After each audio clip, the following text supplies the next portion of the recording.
centuries, these hills overlooking the Connecticut River at Springfield, Massachusetts, have been the home of the famed Springfield Armory.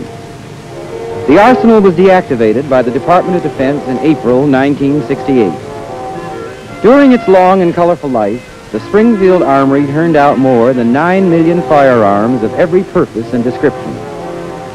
Since 1795, American soldiers have been armed with guns from the Springfield Armory. Today, Federal Square, as the area is known, is still the site of armaments development and manufacture. Many of the buildings have been taken over by a large government contractor, and the production of some of this nation's latest weapons takes place here.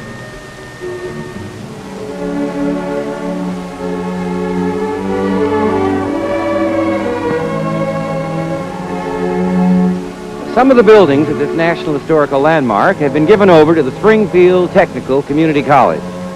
The former headquarters of this military post now house the dean's office and the various administrative offices. Flanking both sides of the parade ground are the old officers' quarters, which now serve as study halls for the various technical subjects taught here.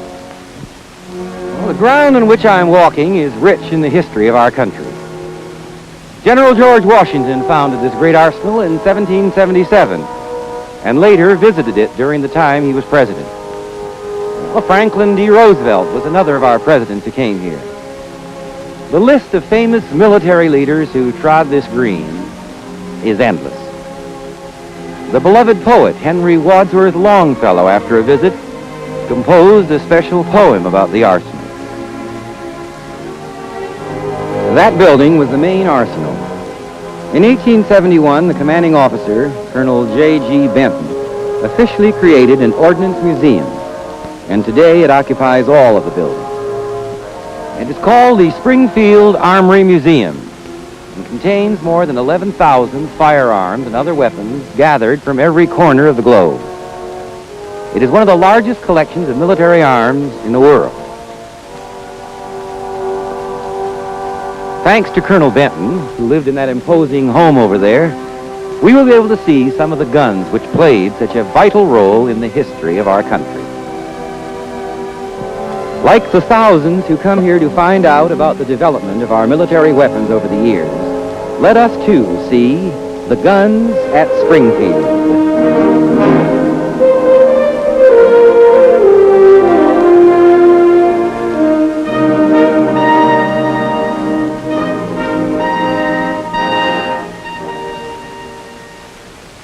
At the outset of the Revolutionary War in 1776, the colonial patriots had very few firearms. There were only a handful of gunsmiths throughout all of New England, and work as they might, they couldn't possibly make enough weapons to arm the Continental Army against the British. But, as we all know from our history books, the colonists did get armed. Some of them were captured from the British, others came from various foreign nations. All were crude flintlock weapons like this early French pistol.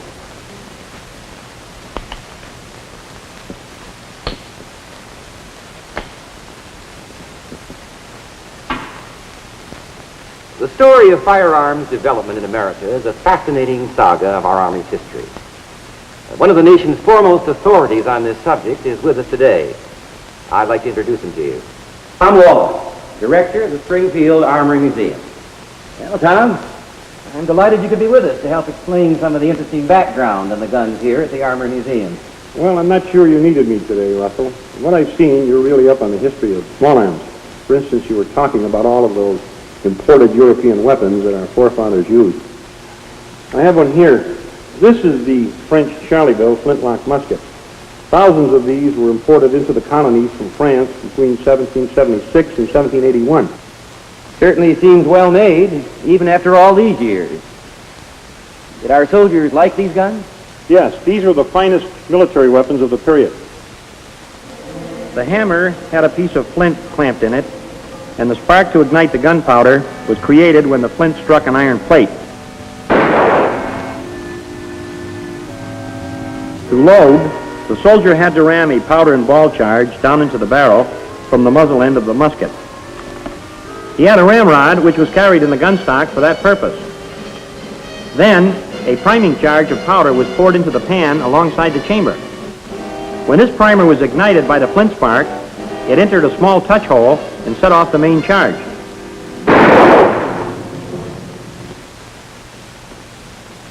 What did the Springfield Armory have to do about all this? During the Revolutionary War, I mean. Well, the Continental Army stored firearms and powder here. However, the main purpose of the Army during this period was the manufacture of this paper cartridge, which was used in the Army musket. It wasn't until April of 1794 that Congress enacted legislation that established the Springfield Armory and directed that weapons be manufactured and stored here. When did they make the first gun here at Springfield? It was a flintlock musket in 1795. Come over here and I'll show you.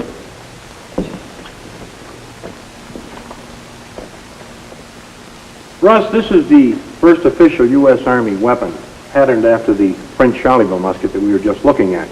We copied the French design because of its obvious superiority in the Revolutionary War. This is the 1795 Springfield flintlock musket. It weighed about 9 pounds and was a product of good craftsmanship. Our troops used these muskets, along with some of the foreign guns still in service during the War of 1812 against the British and Canadians, and at the Battle of Tippecanoe against the Shawnee Indians. Well, then this is the first U.S. arsenal-made weapon the Army used. Is that right? Yes. The gunsmiths in this country had been making muskets for a number of years, but they were for private individuals in various colonial governments. I see. What was the next gun that was made here? Well, we had some variations in the flintlock design, but in 1842, the big change was the addition of the percussion musket. Then we added some rifling to the weapon, and this increased the accuracy and gave us a better range. By 1861, we had the best military shoulder weapon of the day. We've got quite a collection of them over here.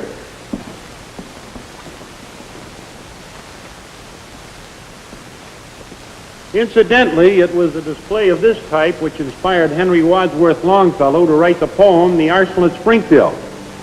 Before the Civil War, he brought his bride here for a visit, and she remarked that these stands of guns reminded her of a great pipe organ. I guess he was pretty impressed because there were some 50,000 muskets stored here at the time, and the hall was filled with racks like this one.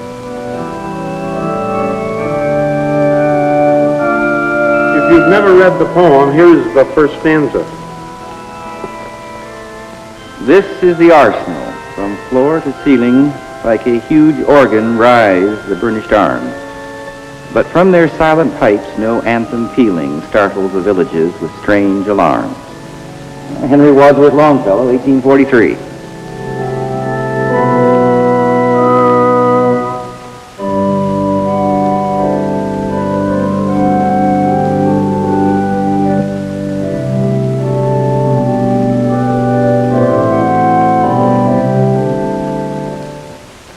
These are the standard model 1861-63 Springfield Rifle muskets. Both sides used these during the Civil War.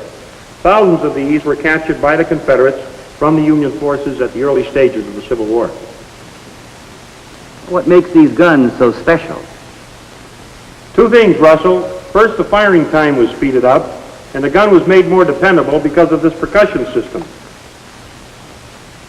The hammer struck this copper cap. That in turn ignited the charge in the barrel. Second, the mini ball, which is more accurate than the musket ball, loaded more rapidly.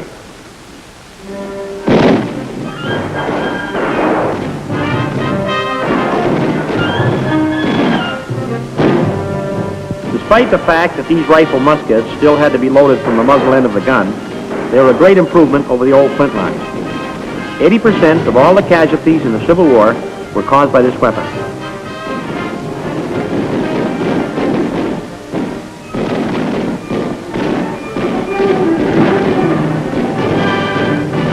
The 10th Massachusetts Battalion of Artillery from Worcester, the 1st Connecticut Volunteer Infantry from South Windsor, and the 14th Connecticut Volunteer Infantry from Glastonbury put on a demonstration of these old weapons.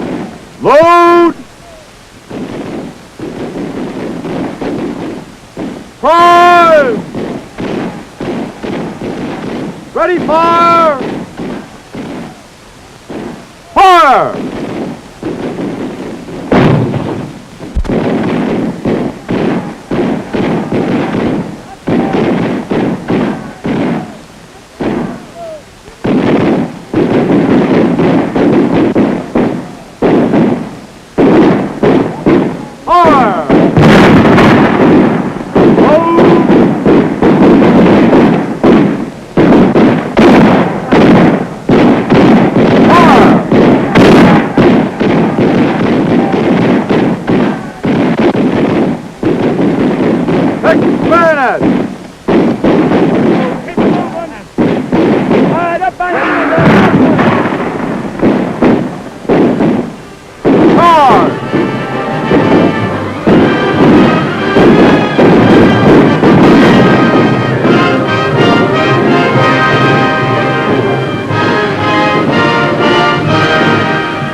The most important thing about these guns is the fact that they were the first mass-produced firearms and had the advantage of interchangeable parts.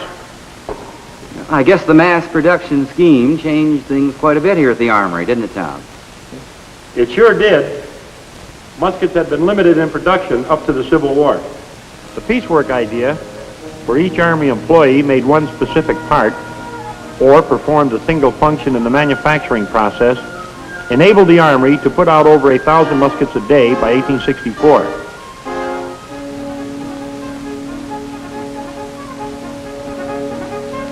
Some 3,000 employees were used on the production lines.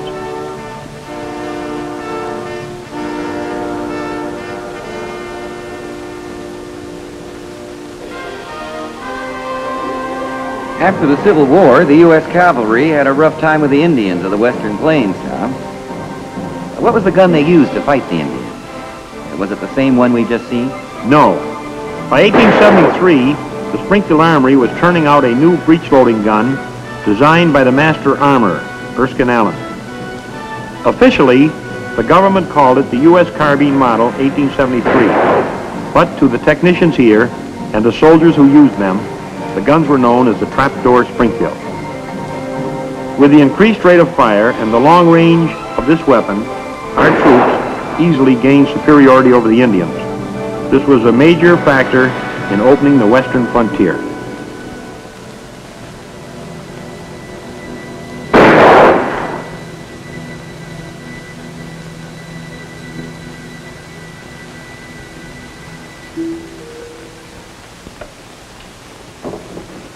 Speaking of the cavalry, Russell, here's a famous revolver which was issued to all cavalry officers in those days. Ah, yes. 45 caliber Colt Peacemaker. This was one of the great handguns of all time, wasn't it? Yes, it was. Old Sam Colt really designed himself a winner when he put out the six-shooter. It came in different barrel lengths, and a revolving cylinder bringing each cartridge under the hammer was practically foolproof. As a standard sidearm issued by the Army, it had no peer. It's been almost 100 years since this gun first appeared. Today's revolvers still work on the same principle. Now, that's what I call a good gun design. Well, Russell, the Army has always been interested in good gun design. Come over here and I'll show you an interesting example.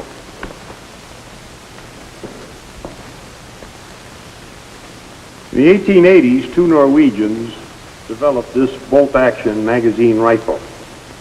This was a great improvement over the trapdoor system. As you can see, the rifle had to be loaded one cartridge at a time.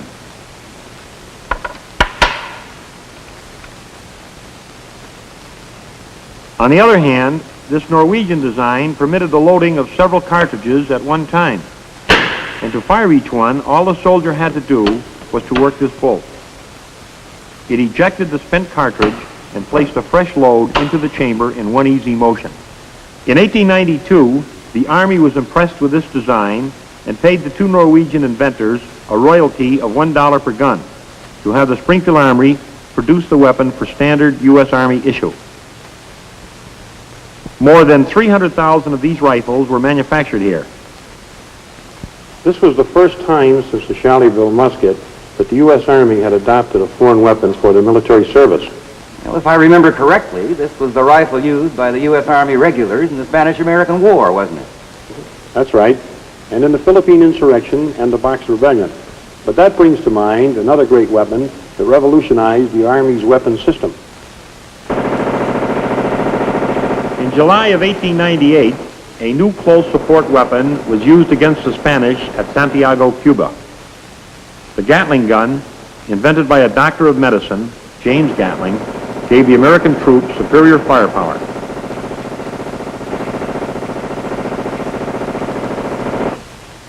For many years, this forerunner of the modern machine gun was deployed only as an artillery piece. It was an Army captain, Dan Parker, who devised a way to use it as a close support of infantry. His theories were proven at Santiago and later adopted by European tacticians in the trenches of World War I.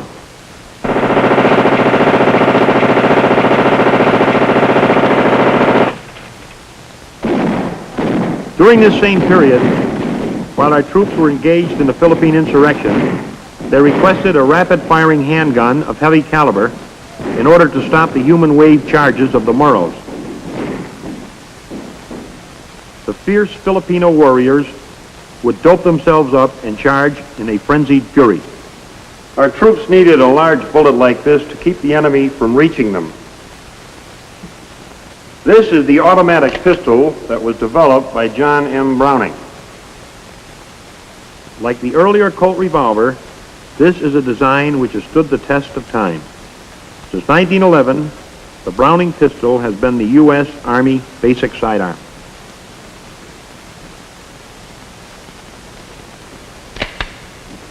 So that brings us back to the beginning of this century, Tom. What happened here at Springfield then? I'll show you. Well, Russ, the age between 1900 and 1936 was a great age of experimentation at the Springfield Armory. This is one of the fine weapons they developed in this period. 1903 bolt-action rifle. Has a rear leaf sight here, standard Army weapon for many years. It would be safe to say that this rifle was one of the most accurate long-range shoulder arms ever devised. Hitting targets at 1,000 yards was well within the capability of this rifle. During World War I, Sergeant Alvin York received the Medal of Honor for his exploits with the Springfield Rifle. He was an expert sniper.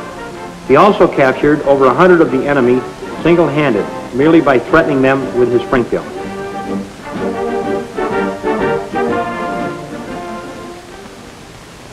Yes, I remember this rifle very well. Here's a converted rifle that very few people have ever seen.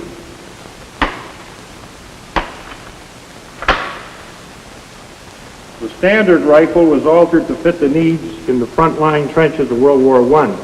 In that type of warfare, it was unsafe to stick your head over the parapet of the trench because some expert shot might pick you off. The rifle was converted to lower the butt portion of the stock and fitted with a periscope. A remote trigger control permitted the soldier to fire without having to put his head up in line with the sights. It was never an Army issue, but the soldiers who converted it used it with good effect. World War I is one of the most brutal wars of all time. The trench knives were used by our soldiers in that war. But this was also a time when automatic weapons were being perfected. Look at these.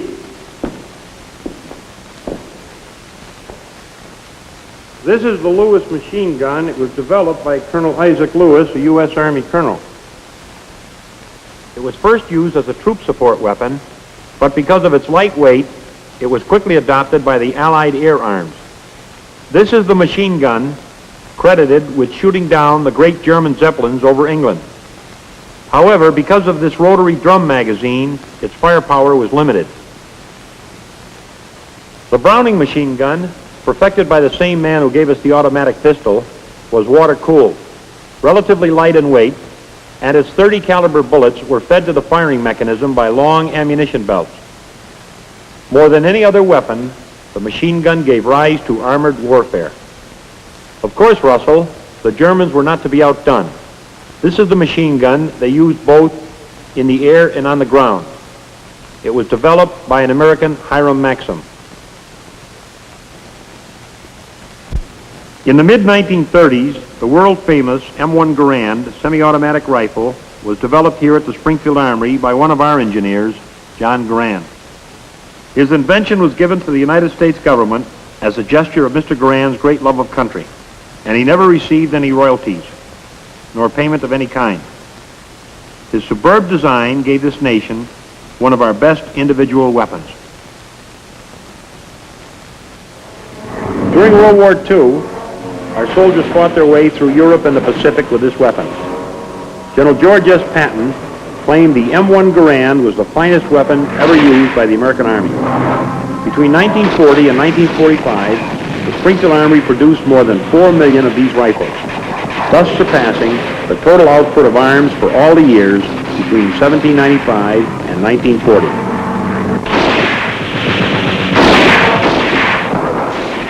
And that wasn't all. U.S. Army troops carried the M1 right into the Korean conflict. General Douglas MacArthur said the M1 even outperformed the wonderful model 1903 Springfield, not only for its rate of fire, but for accuracy and rugged dependability. Here's something. It seems that the period from 1936 to 1957 was a very eventful 21 years in the science of weaponry, what with semi-automatic rifles and all. Yes, a lot of new weapons appeared during those years, and these are some good examples. The bazooka, a rocket launcher, was a revolutionary development and was introduced in Tunisia early in World War II. For the first time, the infantry had a shoulder weapon designed to penetrate tank armor.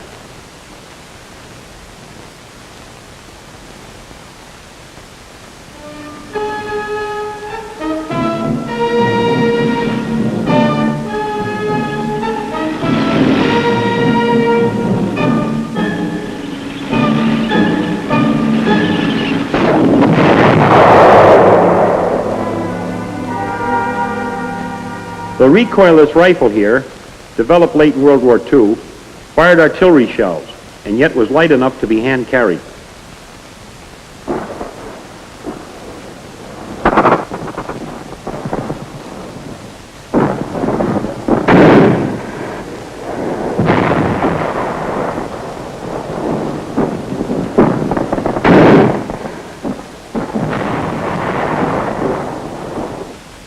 This is the .50 caliber Browning. It was often used to shoot down enemy planes while they were making low-level strafing attacks upon ground troops.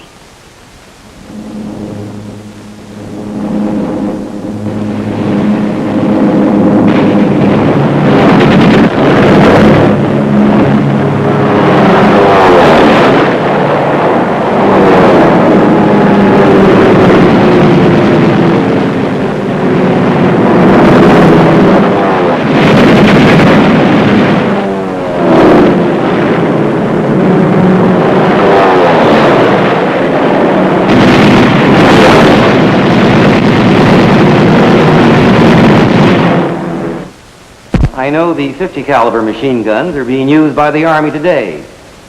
So that brings us up to the present era of weapon development, doesn't it?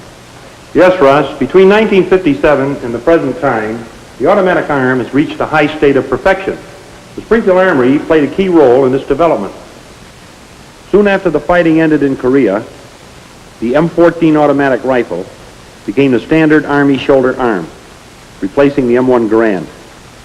It was capable of firing 750 rounds per minute and weighed approximately 9 pounds. When our troops first went to Vietnam, this is the weapon they carried. For real hand-carried firepower, however, nothing can equal the rugged M60 machine gun. It is relatively easy to carry, has a high rate of fire, and uses ammunition in a range of weights for good penetration of heavy brush and undergrowth.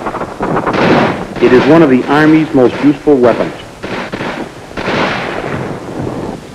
In the airborne operations in Vietnam, it serves as a prime item of armament on our assault helicopters.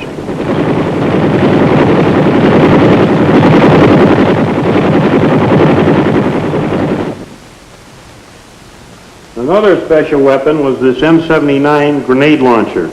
It was used to reach out and hit the enemy when he was too far away for our soldier to throw a hand grenade and yet too close in to call for air support or artillery.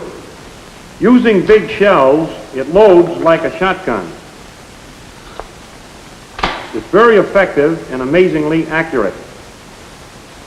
The soldiers depend on this quite frequently. And finally, we have the prototype of the M16, which is used in the jungles today.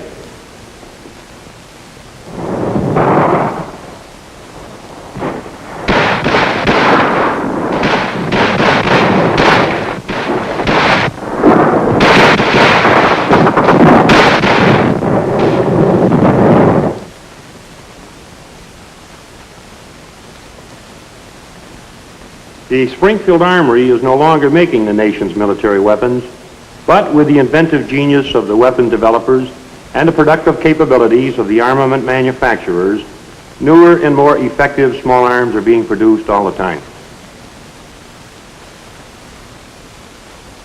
Among the many new weapons designed to help our Army do its job is this rather small automatic gun. It bears a startling resemblance to the old Gatling gun, and indeed works on much the same principle. The developers of this new weapon call it the Rapid Fire Minigun. Watch this.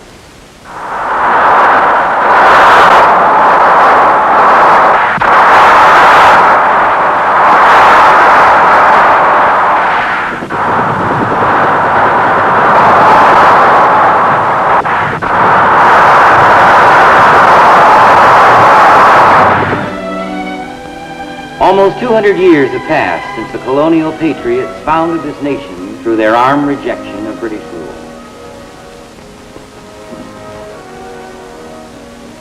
From flintlock musket to rapid-fire minigun is a long, long way. But in every step the American soldier has taken in the defense of free men, he has been armed with the finest weapons carried by any fighting man in the world. He has been secure in the knowledge that he would be backed in war and in peace with the guns at Springfield.